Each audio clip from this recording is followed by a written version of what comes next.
Assalamualaikum warahmatullahi wabarakatuh.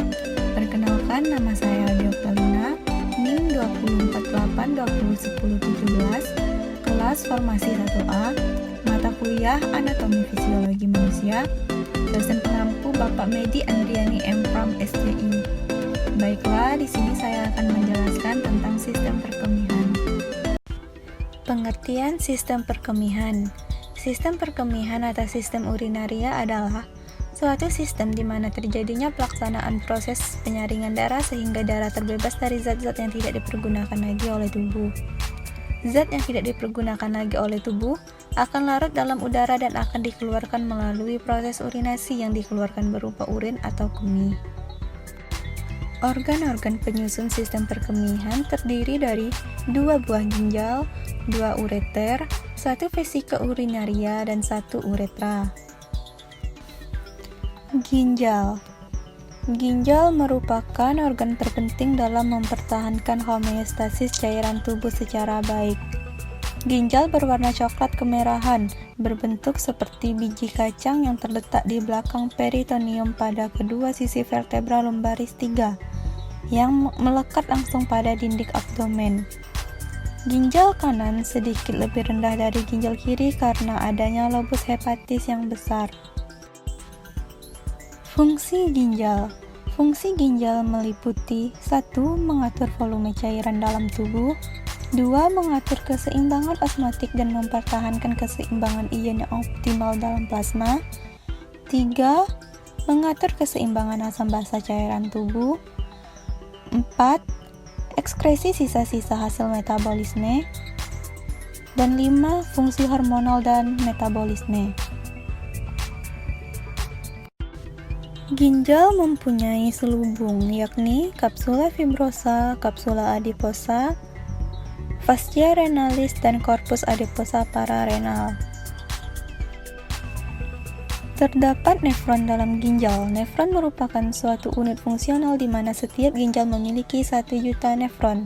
Bagian-bagian nefron.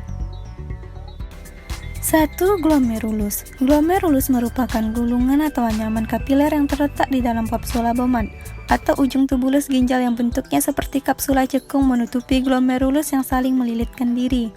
Glomerulus menerima aliran darah dari arteri aferen dan meneruskan darah ke sistem vena melalui arteri aferen.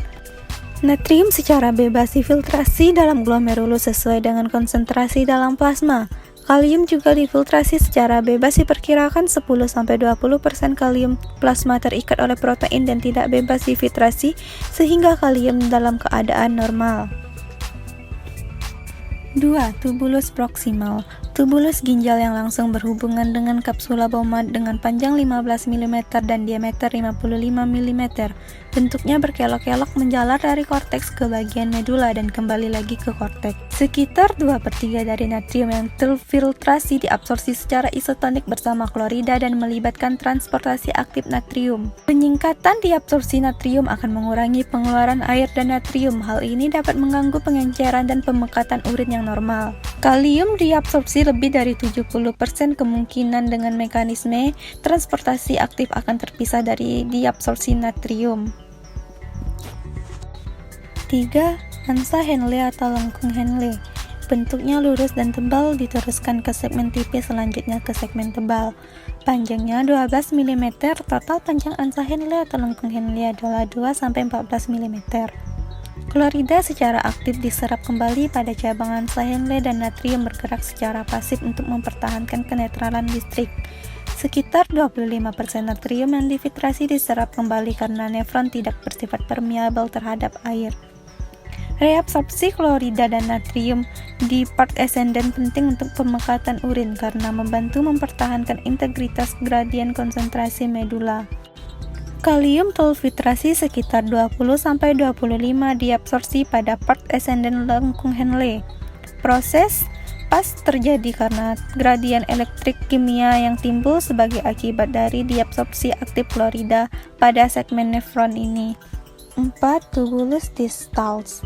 Bagian tubuh ginjal yang berkelok-kelok dan jauh letaknya dari kapsula Bowman, panjangnya 5 mm. Tubulus distals dari masing-masing nefron bermuara ke ductus colligentis yang panjangnya 20 mm. Masing-masing ductus coligentis berjalan melalui korteks dan medula ginjal bersatu membentuk suatu ductus yang berjalan lurus dan bermuara pada ductus Bellini. Seterusnya, menuju ke calyx minor dan calyx mayor, dan akhirnya mengosongkan isinya ke dalam pelvis renalis pada apeks masing-masing piramid medula ginjal. Panjang nefron keseluruhan ditambah ductus coligen adalah 45-46 mm nefron yang berasal dari glomerulus cortex yang mempunyai ansa Henle yang memanjang ke dalam piramid medula. 5.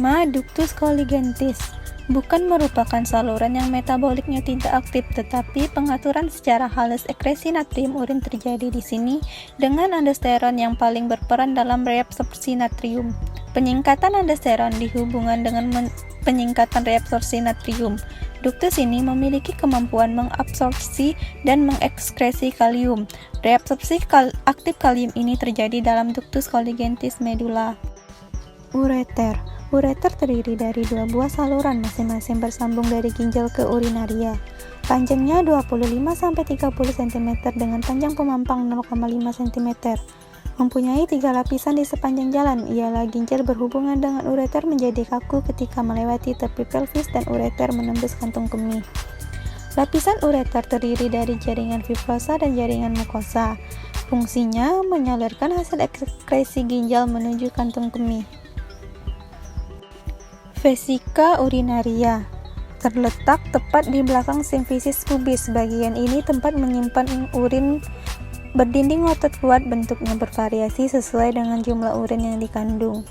Vesika urinaria pada waktu kosong terletak di laser pelvis di belakang tepi atas simfisis pubis. Permukaan posterior vesika urinaria terbentuk segitiga merupakan muara ureter dan sudut interior membentuk uretra. Uretra merupakan jalur sempit yang berpangkal pada kandung kemih yang berfungsi untuk menjalurkan urin keluar. Pada uretra laki-laki memiliki panjang 17,5 sampai 20 cm, mulai dari ovarisium uretra internal dalam vesika urinaria sampai ovarisium uretra eksternal pada penis. Panjang uretra wanita 4 cm, mulai dari ovarisium internal sampai ovarisium eksternal. Uretra ini terdapat di belakang simfisis pada dinding anterior vagina, menjalur ke bawah dan menghadap ke depan. Proses pembentukan urin terbagi menjadi 3 tahap. 1. Filtrasi, 2. Reabsorpsi, 3. Sekresi. Cairan yang akan disaring oleh nefron dibawa oleh darah ke glomerulus. Setiap hari ada sebanyak 180 liter air yang disaring oleh glomerulus. Ini berarti bahwa cairan dalam tubuh kita disaring sampai 30 kali dalam sehari. Setiap saat darah kotor melewati ginjal dan keluar menjadi darah bersih. Darah yang telah memasuki ginjal akan datang kembali untuk disaring setelah beberapa jam.